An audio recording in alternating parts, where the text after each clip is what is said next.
What's going on, guys? It's Jimmy here. There's a major meeting going down with OPEC Plus, the Saudis, and Russia, who's part of OPEC Plus.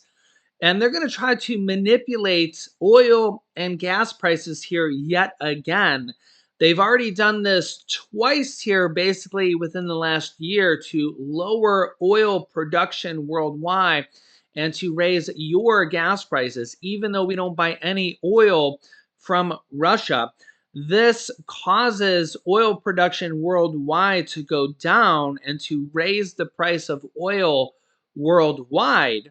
Remember that all the oil producers like BP, Shell, ExxonMobil, they're not only US companies, but they're global companies. And the price of oil is traded on a global scale. Okay.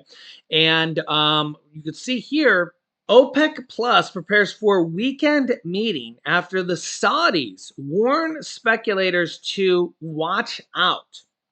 OPEC Plus ministers will meet to determine their next oil production policy steps on June 4th in Vienna. They face a market rattled by supply volatility, demand uncertainty, and a prospective recession, which could throttle transport fuel consumption. Public signals have been conflicting following the Saudi energy minister Prince his late May warning that oil speculators could face further pain ahead.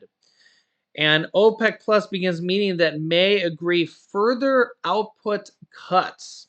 And what does this mean for Americans? Well, nothing good, because this will artificially keep gas and diesel prices high for the long term, even no, regardless of what the US does here with energy production and oil production, gas production. And I'll let you take a look here. Here is actually this is directly from the US Energy Information Administration. This is our oil production here in the US. So we plateaued a little bit here, but we're producing more oil than the day Biden came into office. Okay. We were producing about 10,900, I think it was, just under 11,000 barrels per day. And now we're at about 12,200, a little bit under the high, the pre pandemic high of 13,000 barrels per day, but more than the last day of when Trump left office on his last day. So you can see oil production here in the U.S. has actually gone up, but again, we're competing against oil production here on a global scale. Okay. Also, when you look at this, is gasoline prices here for the entire world. I'll change this here to US gallons. This is based on the last week's prices here. So we actually are on the kind of low side here. So there's a few countries here that are lower here, but US gas prices here at $3.55 a gallon here. This website, it has it when it equates it here, it has it a little bit higher. But when you look at all these countries here that are actually a lot higher than us, there's a lot. Okay.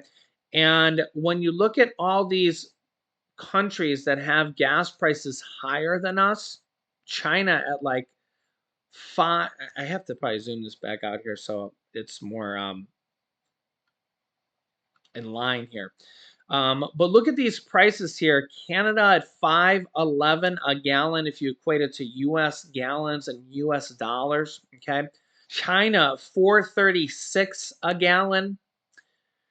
All these countries actually have higher gas prices than us. Mexico at $5.17 for US dollars and US gallons. Again, a lot of these countries they sell it in liters and they have it in their countries.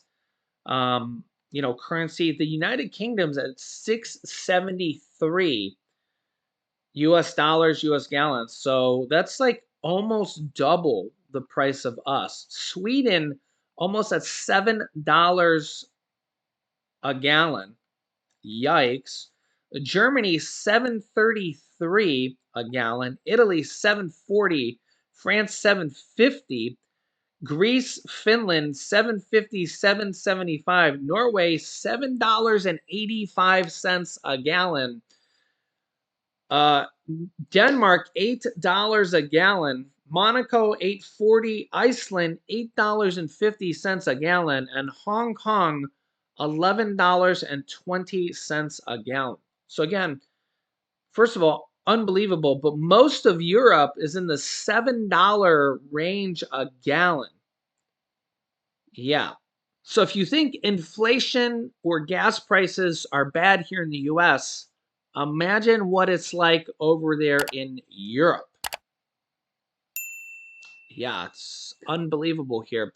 And as OPEC and OPEC Plus, the Saudis and Russia and Putin go to further lower output, this will artificially keep gas prices, diesel prices, and a lot of other things like food prices higher for longer because everything needs to be transported. So when you food prices in particular, a lot of it is affected by fuel costs because a lot of it is transportation costs, and this is part of the reason why we've seen food prices so high for so long. So you guys can let me know your thoughts here on this.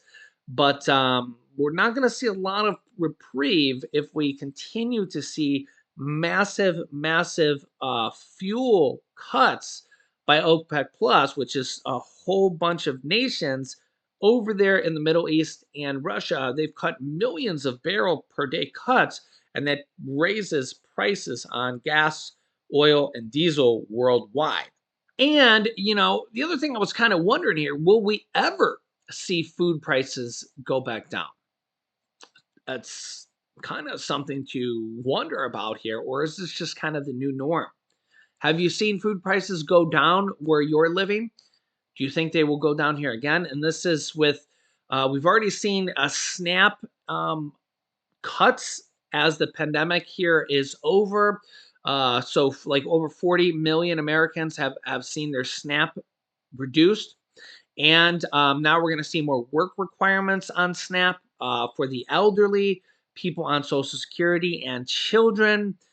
So we're going to see even some more significant hardships for a lot of Americans, and it's just gonna make it harder for gas and oil prices to come down. Honestly, we might not ever see gas and oil prices come down, even as you've seen the oil production here in the U.S. come back up since the pandemic low. We're getting close to the highest point the U.S. has ever been at ever, of that 13,000 barrels per day, which is I think that equates to a million, because it's not thousands of barrels per day. I just don't know if gas and oil or gas per gallon will ever come down to where it was like when we think of like during the COVID crash, like when the country shut down. I don't know if we'll ever see those prices again. You guys can let me know your thoughts. That artificial low that we've seen when the country was shut down during the lockdown. I don't know if we'll ever see those prices again. You can let me know your thoughts here on this, but I'll keep you up to date here with everything going on here in our country on a daily basis. So if you haven't yet, make sure to subscribe down below to our YouTube channel. Click the bell icon so you don't miss out on any new videos. Make sure to share these videos with anybody that needs to hear these, and thanks for liking them here as well. Here's some videos you should watch next. Congress just passed two major bills, but the president is going to veto one of them. And will history repeat itself? You can click here to see in this video. Thanks for watching, guys, and I'll see you in the next video.